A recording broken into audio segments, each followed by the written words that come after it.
Hello my dear students, एक बार फिर से हमारी क्लास धमाकेदार रिवीजन बैच में आपका स्वागत है। यहाँ चल रहा है रसायन विज्ञान का चैप्टर 1 विलयन। तो आप हमारे साथ जुड़े रहो, अपनी तैयारी करते रहो और उम्मीद करते हैं कि इस बार 2026-27 के जो एग्जाम होंगे उसमें आप निश्चित ही बहुत अच्छी सफलता प्राप्त करोगे। तो चलिए स्टार्ट करते हैं, देखते हैं हमारी क्लास कहां तक हो गई थी।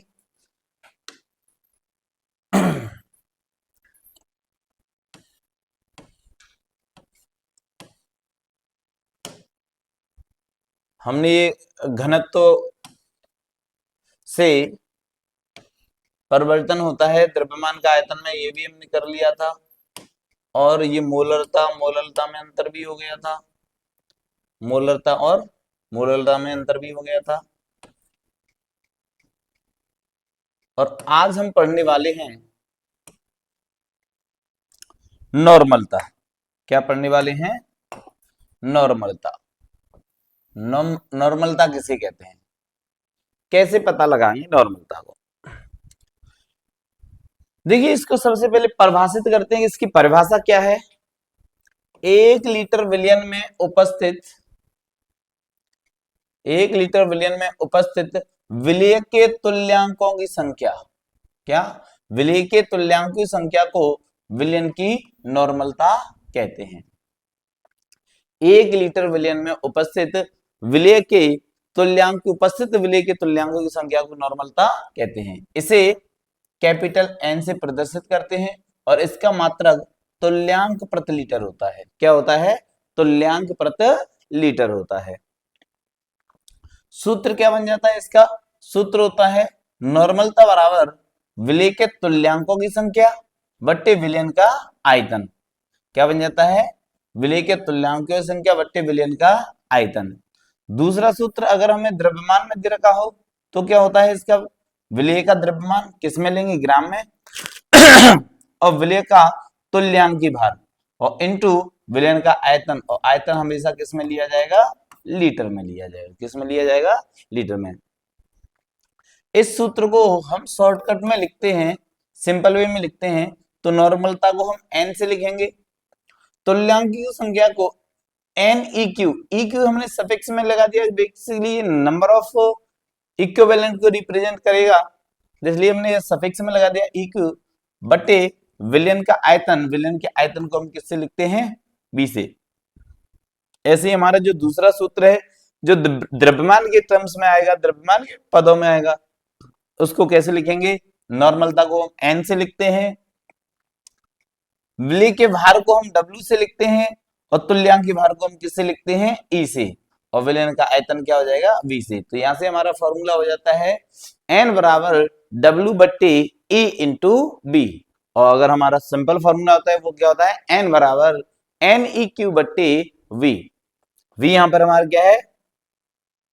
विलयन का आयतन। क्या ये नॉर्मलता की परिभाषा और ये सूत्र समझ में आ गए? समझ में आ गए तो एक बार थम्स अप करें सभी।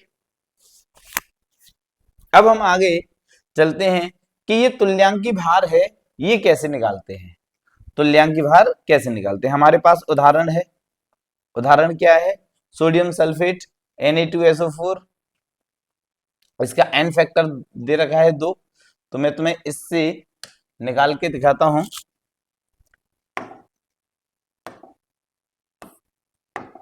देखिए, हमारे पास दे रखा था सोडियम सल्फेट, और सोडियम सल्फेट का फॉर्मूला होता है Na2SO4। और हमें निकालना क्या है? तुल्यांकी भार। तुल्यांकी भार, और तुल्यांकी भार को हम किससे लिखते हैं? ई से। किससे लिखते हैं? ई से। तो तुल्यांकी भार का सूत्र क्या होता है? अणुभार बटे एन फैक्टर। अणुभार बटे एन फैक्टर।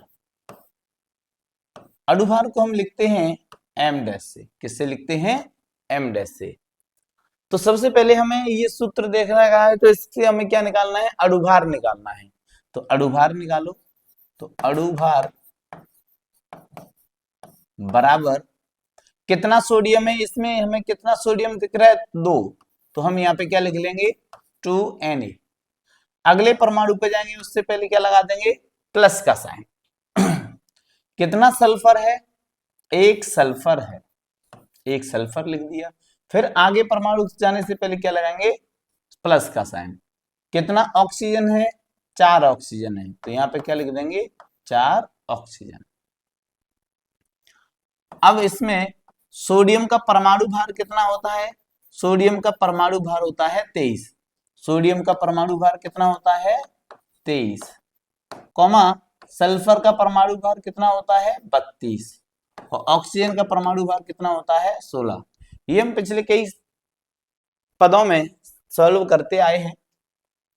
1 इंटू सल्फर का कितना होता है 32 प्लस 4 गुणा, इनमें कोई भी चिन्ह नहीं होता है तो इसका मतलब क्या होता है इनमें गुणा हो रहा है 16। ऑक्सीजन का कितना होता है 16, 23 दूनी 46 प्लस 32 एकन 32 प्लस 16 चौके 64, इनको जोड़ते हैं 4 और 2 6, 6 और 6 12 हो जाते हैं, हासिल 1 है, 6 और 3 9, 1 हासिल थी 10 और 4 ये 14। तो हमारा इसका Na2SO4 का अणुभार बोले तो m डैश हमारा कितना निकल के आ गया 142 ग्राम प्रति मोल। इसको हम हिंदी में भी लिख सकते हैं।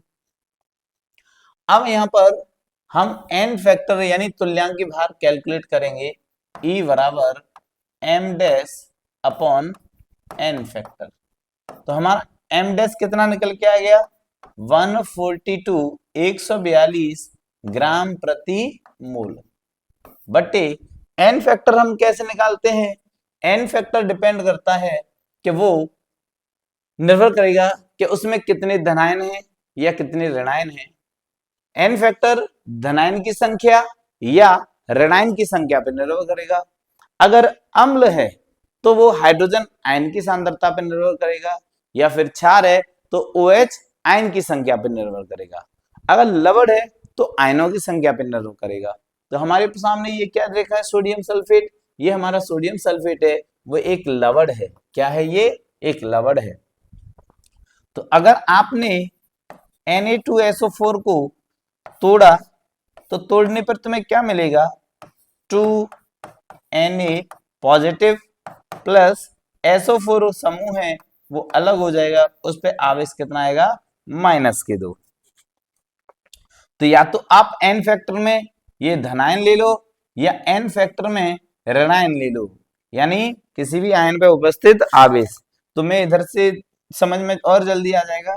सल्फेट है, सल्फेट पे कितने आयन दे रखे हैं 2, सोडियम पे कितना आयन है 1, तो 2 का गुणा करेंगे तो 2 हो जाएगा। तो हमारा यहाँ पर इसका n फैक्टर हो जाएगा, वो कितना हो जाएगा n फैक्टर हो जाएगा 2।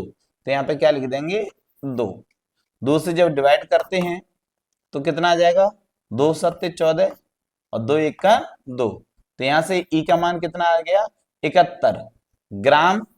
अब प्रति मोल लिखा था वो प्रति मोल नहीं रहेगा, यहाँ पे हम ले लेंगे इक्विवेलेंट EQ। तो हमारा कितना निकल गया है E बराबर 71 ग्राम प्रति इक्विवेलेंट। क्या आपको इक्विवेलेंट कैलकुलेट करना आ गया, यहां तक कोई समस्या है तो बताइए जल्दी से कमेंट बॉक्स में लिखो ये समझ में आ रहा है कि नहीं आ रहा है।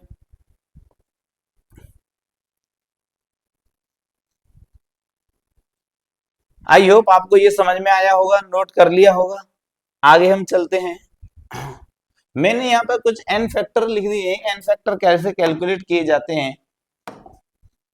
देखिए n फैक्टर कैसे कैलकुलेट किया जाएगा, H प्लस आयन की संख्या अम्ल में होती है वो उसका n फैक्टर हो जाएगा, OH आयन की संख्या क्षार में होती है और आयन की संख्या लवण में होती है। जैसे अगर हमारे पास कोई H2SO4 सल्फ्यूरिक अम्ल है तो इसका n फैक्टर कितना आ जाएगा, कितने हाइड्रोजन है, कितने हाइड्रोजन है इसमें बोलिए। इसमें है तुम्हारे 2 हाइड्रोजन, कितने हाइड्रोजन हैं 2 हाइड्रोजन, तो तुम्हारा n फैक्टर कितना हो जाएगा, 2 हो जाएगा। यस, ऐसे ही अगर हमारे पास NaOH है तो ये क्षार आ गया। कितने क्षार हैं इसमें, इसमें क्षार कितने हैं, इसमें क्षार कितने हैं, एक क्षार दिख रहा है, तो इसका n फैक्टर कितना हो जाएगा, 1 हो जाएगा। अगर मैंने लिए ले लिया मैग्नीशियम हाइड्रोक्साइड, तो यहाँ पर हमें कितने OH दिख रहे हैं, 2 OH होल ट्वाइस हो रहे, तो इसका n फैक्टर कितना हो जाएगा, 2 हो जाएगा। ठीक है, ऐसे ही मैंने कुछ उदाहरण दे रखे हैं n फैक्टर को लेकर, जैसे मैग्नीशियम हाइड्रोक्साइड OH है तो कितना है 2, तो इसका n फैक्टर कितना हो जाएगा 2। NaCl, Cl पे एक नेगेटिव आता है या Na पर एक पॉजिटिव आता है, तो इसलिए n फैक्टर इसका कितना हो जाएगा 1। ऐसे MgCl2, Cl पे एक नेगेटिव आता था लेकिन Cl2 2 है, तो इसलिए n फैक्टर इसका कितना हो जाएगा 2। Na2SO4, देखो ये SO4 यहाँ पर भी आता है, जब SO4 आ रहा था, SO4 आ रहा है तो इसका n फैक्टर कितना निकल रहा था 2, इसका n फैक्टर कितना निकला 2, और यहाँ पर भी क्या गया SO4 आ गया, तो इसका भी n फैक्टर कितना हो जाएगा 2 हो जाएगा। अब ये वाली चीज समझने वाली है कि यहाँ पे हमारा क्या आ गया, हाँ यहाँ पर आ गया हमारा Al2SO4 का होल थ्राइस।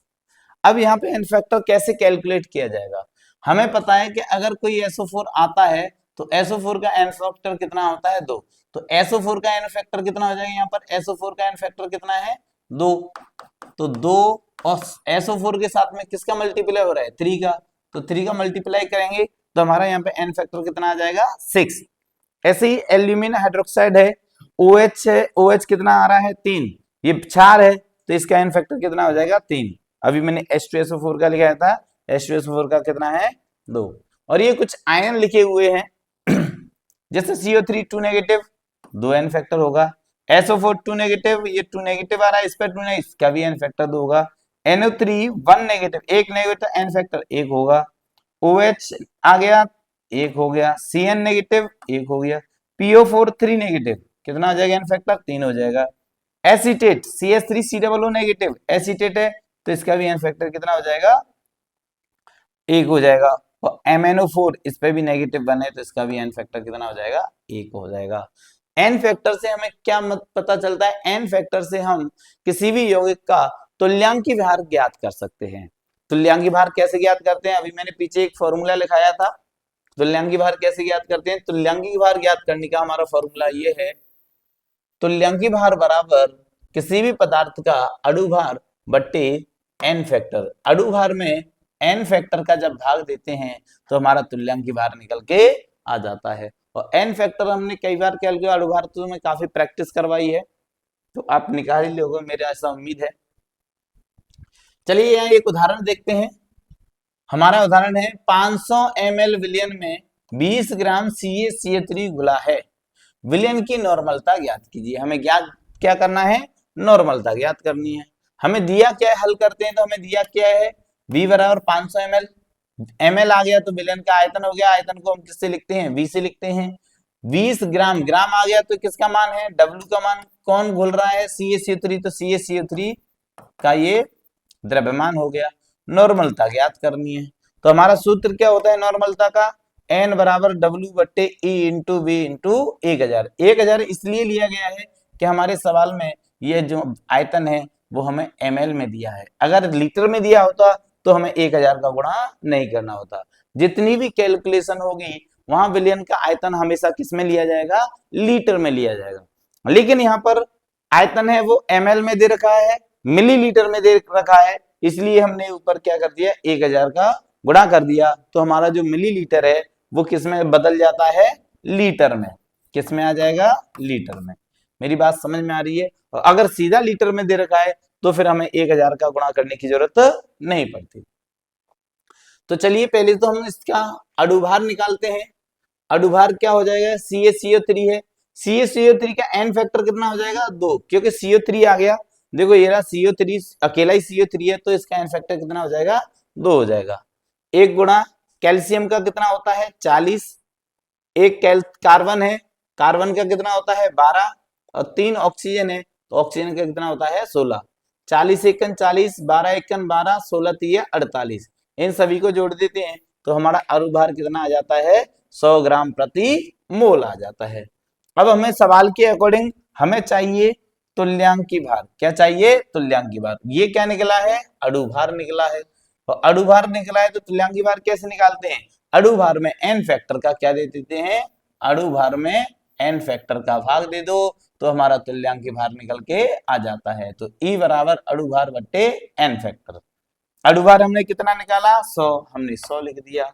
n फैक्टर हमारा कितना था? 2, तो 2 का डिवाइड दिया। 2 का 100 में डिवाइड करेंगे तो कितना आ जाएगा? 50 ग्राम तुल्यांक। इसको हम क्या लिखते हैं? तुल्यांक। यानी तुल्यांकी भार का मात्रक क्या होता है? ग्राम प्रति तुल्यांक। जैसे अणु भार का मात्रक होता है ग्राम प्रति मोल, ऐसे तुल्यांक की भार का भी मात्रक क्या होता है? ग्राम प्रति तुल्यांक। सॉल्व करते हैं। मान रखो W का मान कितना दे रखा था? 20 ग्राम, तो 20 रख दिया। इंटू 1000 तो हमने इसलिए किया क्योंकि हमारा आयतन ml में दे रखा था। किस में दे रखा था?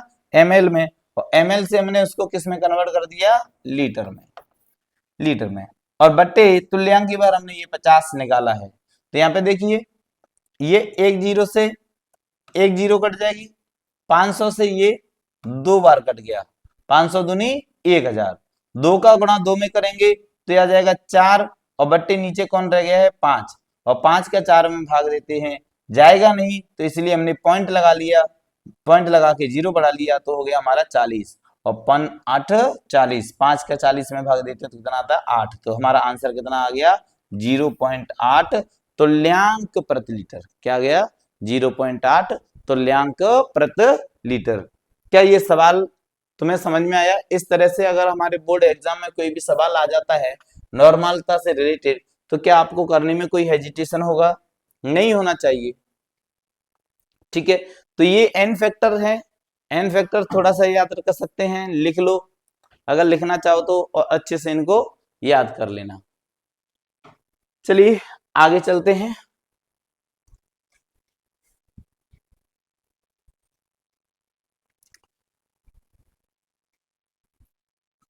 चलो ये किसी का पता नहीं रह गया होगा। हम अगली एक टर्म, लास्ट टर्म और रह गई हमारी फॉर्मलता। क्या रह गई है? फॉर्मलता। फॉर्मलता क्या है? किसी विलयन के 1 लीटर आयतन में विलय के ग्राम सूत्र भार की संख्या को विलयन की फॉर्मलता कहते हैं। इसे F से प्रदर्शित करते हैं।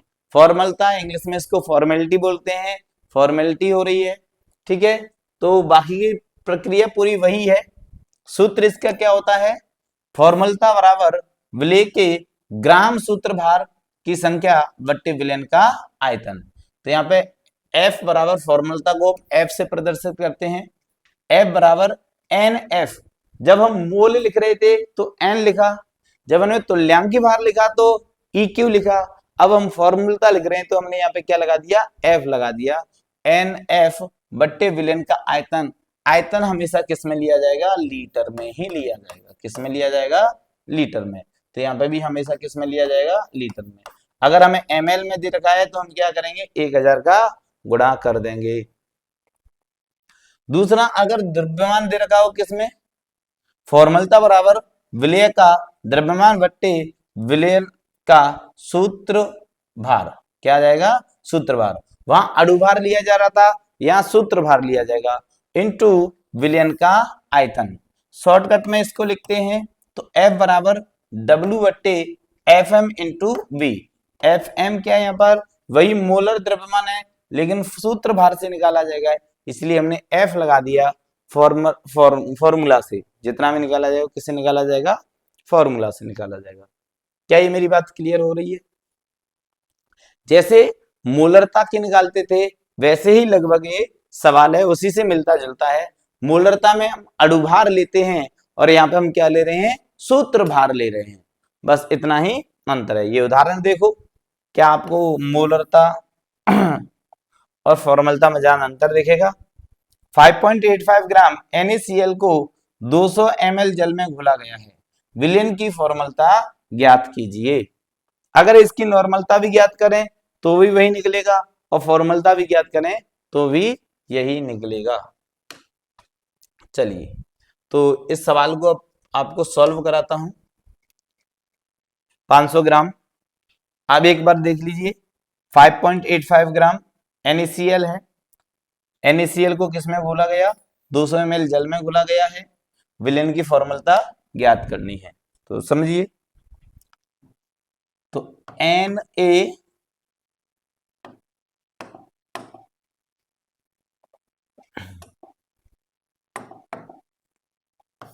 NaCl का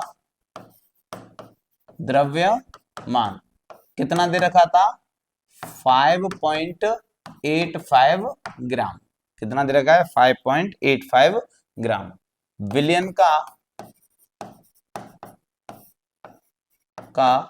आयतन, विलियन का आयतन कितना दे रखा है?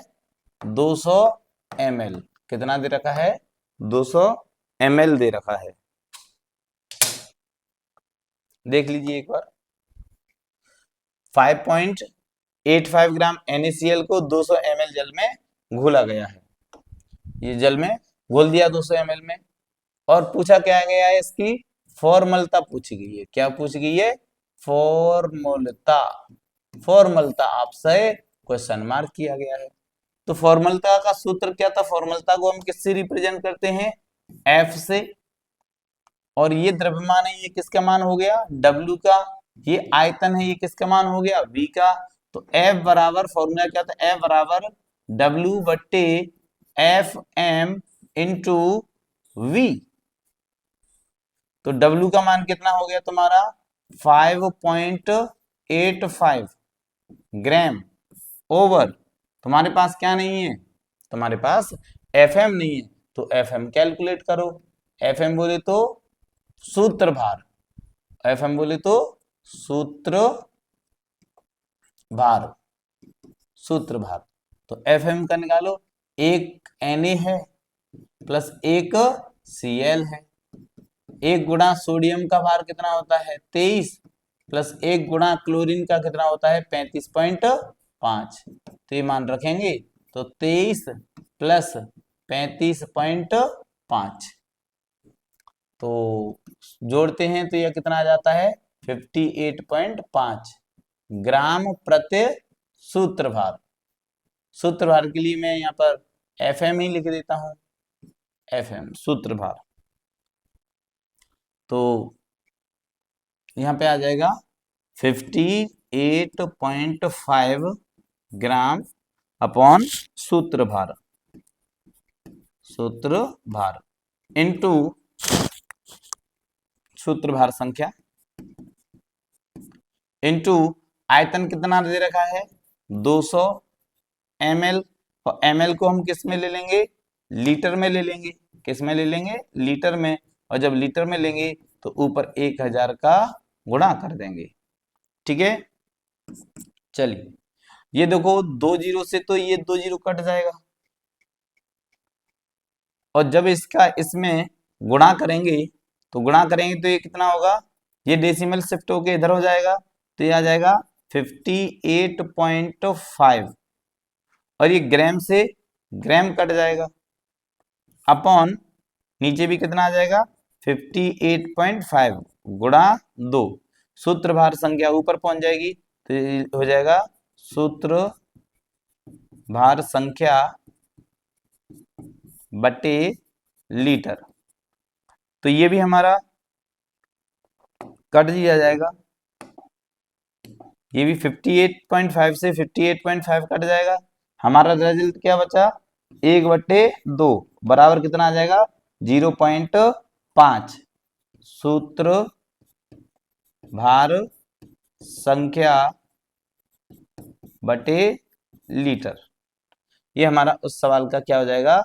आंसर हो जाएगा। देख लीजिए एक बार इस सवाल को।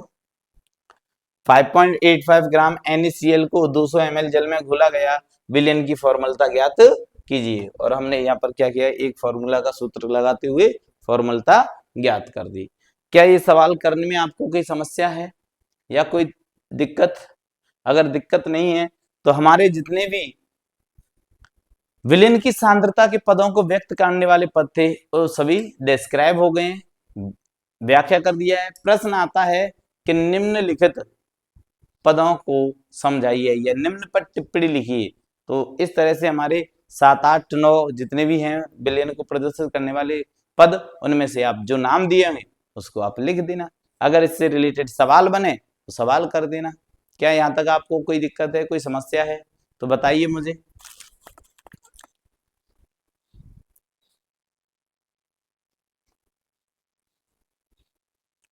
ठीक है, अब यहां से हमारी दूसरी व्यवस्थाएं शुरू होने वाली हैं और हम यहाँ पर विलेन को फिर से क्लासिफाई करेंगे उनकी विलेयता के आधार पर, और साथ में हम यहाँ पढ़ने वाले हैं कि विलयन में ठोस की विलेयता कैसे होती है और इस विलेयता को कौन कौन से कारक हैं वो प्रभावित करते हैं। तो ये क्लास आज शाम को अपने रेगुलर टाइम पर यानी नियमित समय 9 बजे होने वाली है। जब तक आप बाकी की पीछे जितनी वीडियो है उन सभी को देख करके आगे आने वाली क्लासों के लिए कंटिन्यू कर दो और साफ साफ राइटिंग में अपने नोट्स तैयार कर लो जो तुम्हारे एग्जाम टाइम पर काम देंगे। और वहां पर भी फिर से रिवीजन बैच चलेगा, ये एक बार पूरा होने के बाद फिर से एग्जाम टाइम पर रिवीजन चलेगा। तो आप हमारे साथ जुड़े रहिए हमारे चैनल भविष्य की नींव के चैनल के साथ में। अगर तुम पहली बार आए हो तो इसको लाइक कर दो, सब्सक्राइब कर दो। Thank you. जय हिंद, जय भारत।